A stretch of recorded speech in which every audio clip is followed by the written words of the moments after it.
Welcome to the Tech Egg. Don't get scrambled. Enjoy the video. You begin by preparing both devices so discovery and streaming work smoothly. Sign into the same Microsoft account on your console and the Xbox app, and make sure both are on the same local network. Wired Ethernet or 5 GHz Wi-Fi reduces lag.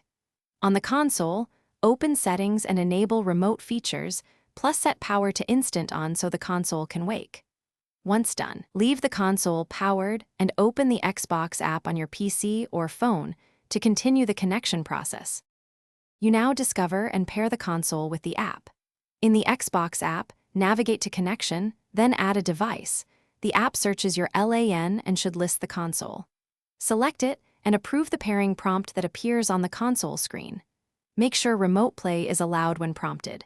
If the console isn't visible, check your NAT type and enable UPnP on the router to avoid blocked ports. These network settings help the app locate and maintain a stable connection for streaming.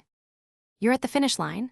Plug in or pair your controller, then choose Stream or Remote Play in the app to begin.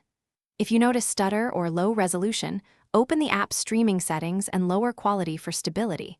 Conversely, raise it to improve visuals when bandwidth allows.